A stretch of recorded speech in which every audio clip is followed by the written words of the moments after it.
For 2 decades, the Kilrush Musical Society, later to become the Kilrush Opera Society, brought together music, drama, and a community spirit in a special way. Let's hear about it from some of the voices behind the curtain. Moore Street girl Patsy Pryle is first to speak of her love of music. Apart from being in the shows, soprano Patsy was a staunch member of the church choir. I have lovely memories of New Moon, staged in August 1955 during a heat wave. The chorus consisted of about 88 voices. Father John O'Brien was musical director. His method of teaching the music was by tonic solfa at that time, and we were very confident singing with the guest artists, Patricia Burr, Marianne, Give Me Some Men Who Are Stout-Hearted Men, and Thomas Round from London, Lover Come Back to Me. Kevin Barden from Waterford was the comedian. One Kiss, One Man to Save It For. The music was light and very popular. The committee was small at that time, and the chorus members gave great help and cooperation. The boys and girls at that time thoroughly enjoyed themselves, working with Father John O'Brien the year before his ordination. And after the rehearsals at the Brothers' School each night, we went for a walk out Kappa. And some of the boys and girls did the steps from the different dances, and we had a great laugh.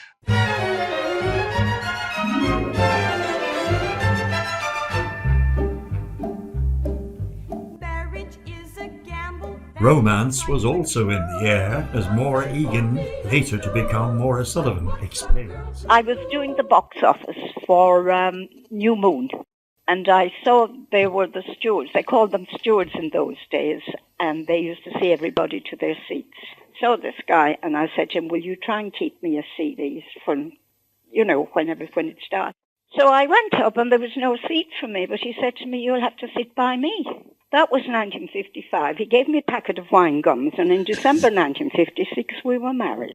There were quite a few romances, through those, between 51 and 66, I think it was the last time. There were quite a few marriages.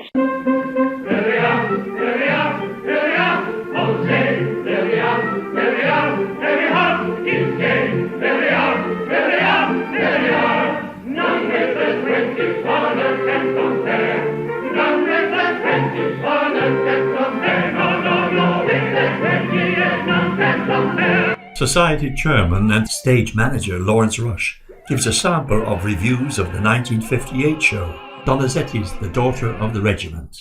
Generally speaking, the critics were fairly kind in their reviews of the Society's productions. Mary McGarris, Irish Independent, Charles Acton, Irish Times, and Mr. Neeson of the Cork Examiner were regular visitors to Kilrush at that time. This is a review of The Daughter of the Regiment by Mary McGarris. This tuneful and brilliantly charming opera makes a pleasant change from the musical comedies more prevalent in other parts of Ireland. Society's male chorus made the 21st of the line at once as gallant and as musical a regiment as one could encounter in a month of battles. Splendid attack, full tone and consistent precision gave their singing a vitality and bite which was admirably contrasted with the more suave melodiousness of the ladies. That's Mary McGarris and Daughter of the Regiment. I can recollect the unusual method of recalling the opera goers who had gone for refreshments during the interval. It appears that extensive musical cuts had to be made, particularly to the second act. Consequently, the interval between the first and second acts was much longer than the usual 10 minutes. The producer, Pat McClellan, brought the entire brass section of the orchestra onto Francis Street to play a fanfare which was sufficiently loud to be heard in the surrounding pubs. This reminded the opera goers to finish their drinks and return to the theatre for the final act.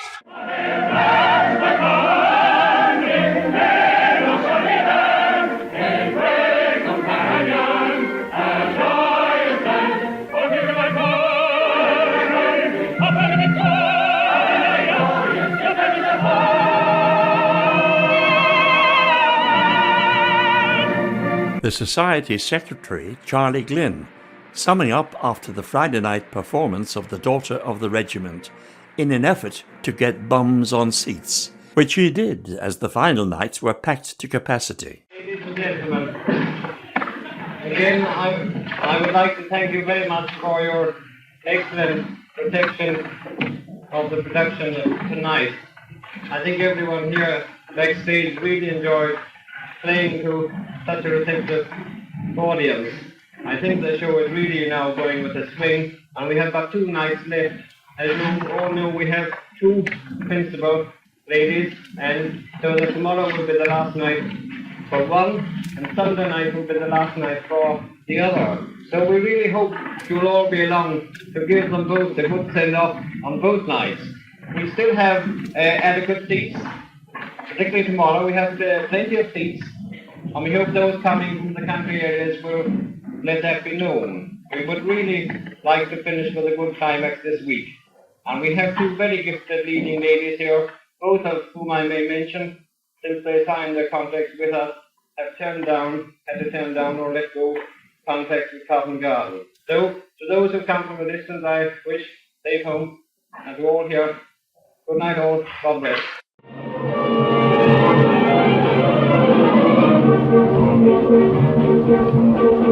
The excitement Opera Week brought to the town is best described by Margaret Rush, who sang in every show and was also a committee member. The town was alive with it. It was the most exciting time in Kilrush. Absolutely exciting.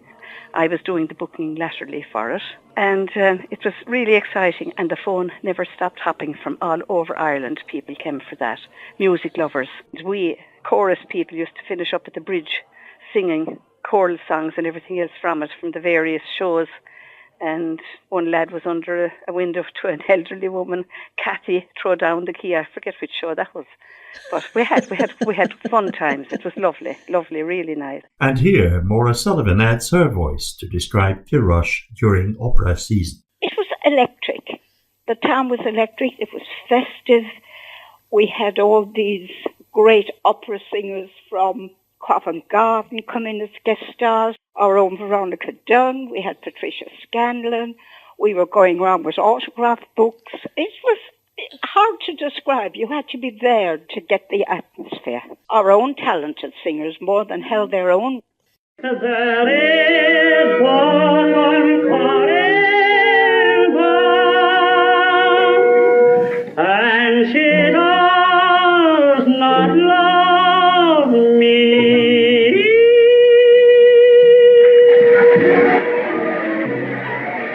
Local tenor Jerry Clancy in his first leading role as Miles in the Gobelin in the 1959 production of Benedict's The Lily of Killarney. He later sang the dual tenor roles of Norman and Sir Arthur to great acclaim in the 1962 production of Donizetti's Lucia di Lammermoor. It was my first venture into a major part, and previously I had done minor parts.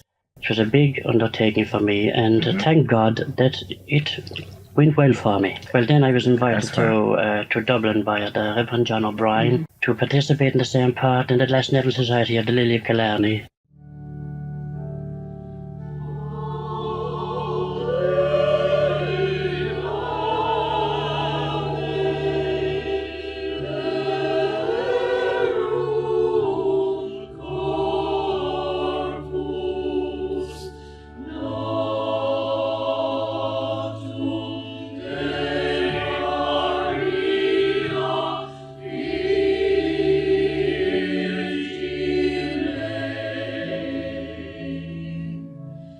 A tradition that Jerry mentions is that of the guest artists joining the local church choir to sing the Mass on the closing Sunday of Opera Week. For Mozart's Seventh, the choir was also joined by famous mezzo-soprano Janet Howe. She had undertaken the role of Mrs. Cregan in The Lily of Killarney. We had already rendered Mozart's Seventh Mass. The Kilrush Parish Choir were well established in a 4-part choir. And we had a beautiful Mass on the last Sunday of the Lily, and in the tenor solo was Kenneth MacDonald, who sang the part of Hardus Cregan in the opera, and that renowned baritone, Dennis Noble, who sang the baritone part. And in the soprano part, we had Ronnie Dunn from Dublin. I will always remember that Mass because it was sung beautifully by the 4 leads, The backbone of the whole lot, as far as I'm concerned, was the Kilrush choir. We had 70 almost, you know. They were the backbone of the two shows, like, you know, the opera and the mass, you know. And to me, anyway, that will always live in my memory.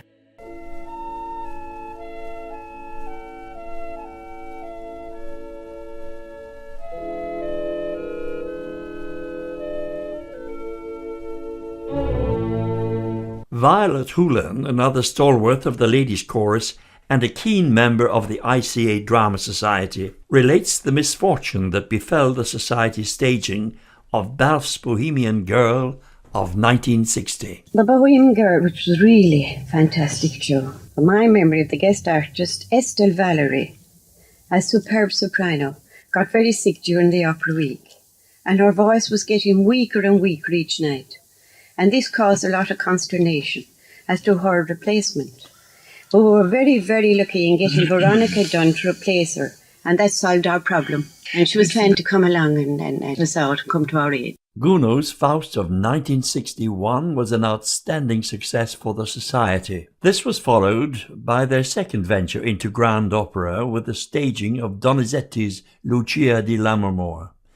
Italian soprano Fernanda Eastwood alternated the role of Lucia over the 8-night season with English soprano Edwina Gray. Lucia di Lammermoor, which was produced in Kilrush in 1962. Musical director, of course, was our own favourite Father Pat O'Brien, and I think the guest artists were the tenor role was John Carlin and Walter Midgley, who alternated each night, different nights, and I think it was Edwina Gray was the soprano. Again, I say thank God I done fairly well, you know. A very, very lovely show indeed, and it was well appreciated in Kilrush at the time.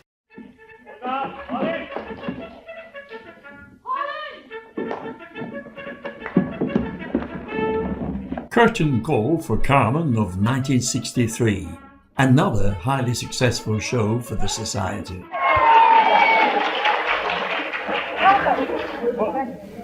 Marita. Oh my goodness, I have the great Marita here.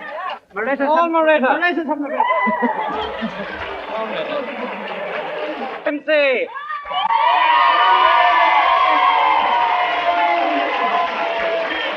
Aileen Clancy, she's in the chorus. Aileen Clancy.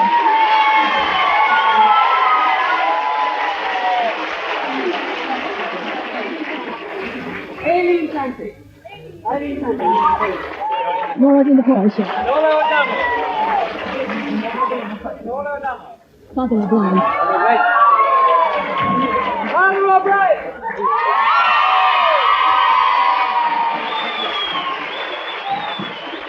Eileen Lynch. Eileen Lynch.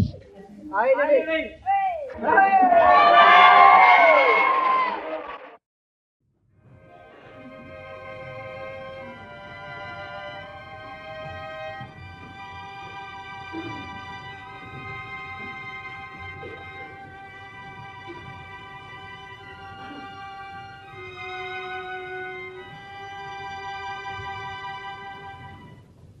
The Final Curtain. The Society's 1966 Honorary Secretary, Cecil O'Carroll, deputised for Mike Shy, Chairman, and Stage Manager Lawrence Rush. Sadly, in their closing speeches, they didn't realise that this was to be their final show. Reverend callers, Reverend Buddle, ladies and gentlemen, I would first of all like to wish a tremendous welcome to all the people who have come, as I would call it, from outer space to see the opera. Tonight we have got some people that I missed out last night. Father Johnny O'Brien's friends from Dublin. We have also got tonight, believe it or not, Mr. Moran, the chairman of the Limerick Society, who brought about, I think about 70 with him. Anything I will say tonight, I'm going to get into trouble anyway, so please forgive me. I'm going to miss people out, left, right, and centre. We now draw down the curtain on another season of opera in Kilrush. We sincerely hope that you have all enjoyed this grand opera season. We have tried very, very hard ourselves to do the best we can within our terribly limited means. and I sincerely hope you appreciate it. I've been asked by our chairman, Mr. Rush, to make this speech on his behalf because he is also the stage manager. I want to make one tribute to Lawrence Rush. I've met people in different societies and different efforts, but a more fabulous worker I have never come across in my life. Tonight I would like to thank, first of all, our PP and Canon Peter Rapp. I would also like to thank Dr. Brian Vidal for opening our season for us, and we're hoping something will come from it. To our patrons and to our audiences, our very grateful thanks. They have been really wonderful, and without them, well, it wouldn't have happened. Now, next on my list are the Christian Brothers and the nuns in Kilrush. Every facility we asked for was granted to us, and they have just made everything so very, very easy for us. I would now like to thank the Ladies Committee who have made the costumes, organised situations, made teas backstage and things like that. I wouldn't have a clue about them anyway. I was told not to use the word tonight, backroom boys. So I'm going to call them tonight the backstage workers, the people who have looked after scenery, lighting, everything that just happens as far as this situation is concerned. I think they have given their all as far as the whole outfit is concerned, and I thank them very, very sincerely. Now we come to people who are involved in booking, ice cream, programs, things like that. I know it's all, but they are wonderful, and particularly the people in charge. They work so very, very hard. Very few of us realise the work they do put into it, and I thank them very, very much indeed. Now, unfortunately, I come to the operas themselves. I first of all would like to thank Mr. Harry Powell-Lloyd. He has once more produced a marvellous season, I think. There's a youngster amongst us that I have to talk about also. It's Mr. Nicholas Braithwaite. Nicky has been a very good personal friend of mine, and also I think he's a very brilliant young conductor. And I heard, believe it or not, during the week, that there was a sort of an interest from the Welsh National and Sadler's Wells, and he deserved it. And if Mr. Braithwaite would approve of this, I will couple with him the whole orchestra. Thank you for a magnificent performance. Ladies and gentlemen, tonight we had Pauline Tinsley. All I can say is this: we've been darn lucky to get her. David Parker. Any fellow that said to me last night when I lost my bow, encore. But I do very sincerely welcome David back for his third season with us, and I think he has proved he has carried on the tradition of being the wonderful performer he always has been. At this stage tonight, I could shed tears because I'm thinking about the time before I was married. Now, in those days, being a very young boy, I heard a very magnificent singer in John Bovell. And all I can say is this, that the period between 1957 and 1966 has been far too bloody long. To Evan Thomas, who had worked with us for the last 4 years, he has done 2 roles this year, Dr. Malatesta and the Marquis. I said the 2M, or M2, I'm very sorry, isn't it? But unfortunately he said Malatesta was a sore head. I don't think you would think that about him, would you?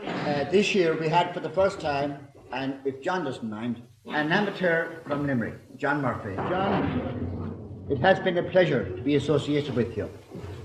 Now I'm in trouble. We've got to come to the locals, like, Oh, no, sorry. I missed one man. I beg your pardon that. Arthur Parry, also a newcomer to us, and at the present moment, a small role. I hope for the future things, as far as he and I are concerned, will look up. He was very, very kind to come along on terribly short notice, and we appreciate it. I've got her. As far as Agnes is concerned, she is beginning to justify the promise we've seen over the last 2 years. And then to Charles Clancy. What a noble figure on the stage, and what a great worker for the society, and I believe his telephone book is out of this world. I would like to thank one man that I missed out last night, Morton McInerney. if they'll forgive me, I've saved for the last our local chorus. We very gratefully thank them for their enthusiasm and hard work.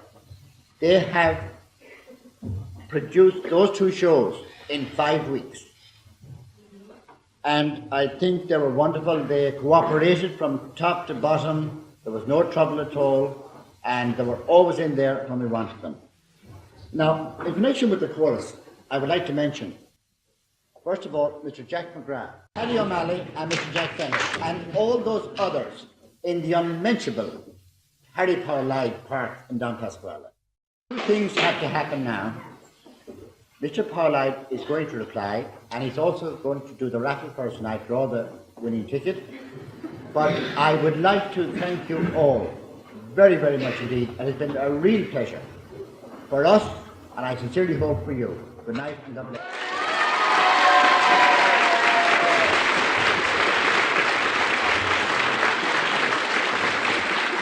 Very Reverend Brothers, ladies and gentlemen, it is usual on these occasions to say that one is pleased to say a few words. I'm sorry to say that I must be honest and say I'm not pleased. I'm not displeased, but the truth to tell, I'm a little sad that this is the end of our brief week and brief season of opera, because the tremendous effort that goes into putting this on for 51 weeks before is really something you can hardly credit. The work that is put in here over the whole of the year to put on, for instance, these two masterpieces of the lyric stage. It occurred to me during the week that it might interest you, you may already know, that both Don Pasquale and La Traviata were considerable failures when they were first put on the stage. It is really almost impossible to believe, isn't it? And Traviata was almost a fiasco. Verdi wrote very bitterly about it in his letters. There were a whole succession of mishaps and accidents of all kinds. The casting was very bad. That was one of the worst things that happened. And for instance, the principal baritone was not in the least interested in his part. He was a young, dashing, sort of romantic villain, and he objected very strongly to playing the heavy father.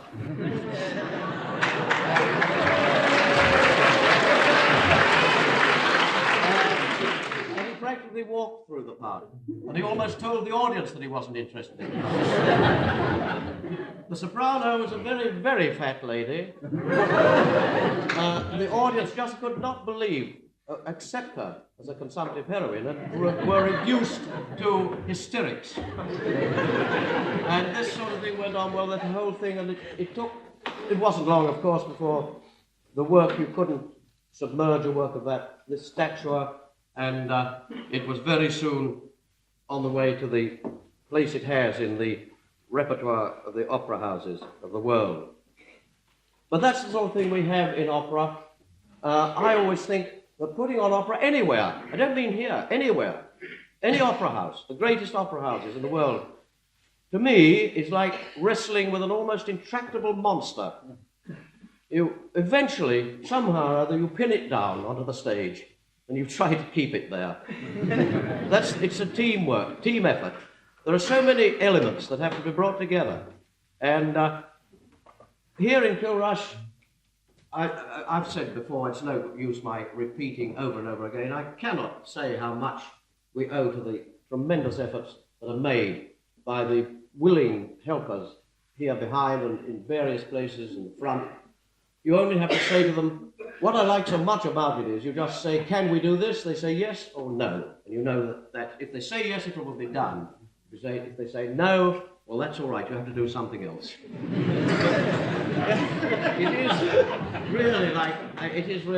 Tyrone Guthrie, once after quite a varied and variable experience producing operas, said that opera was a great, grinding, galumping behemoth. And that's what I think is a very good description of it. But I would like to say also that today, coming back from Loophead, some friends of mine were kind enough to take me for a run out, and we had a wonderful afternoon in the sunshine. Coming back, I think it's Kilbar, there was a pub And on the end of it, it said, "Next Club, New York." And I immediately thought, well, that would be a good motto for the Kilrush Opera Society. It should say, "Next Opera, Metropolitan New York."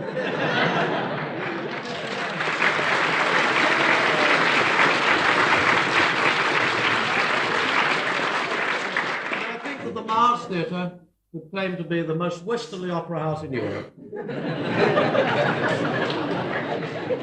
I won't keep you any longer. I'm supposed to be replying for the visitors, I suppose, and I want to say thank them, and on their behalf to thank you, the artists who've departed.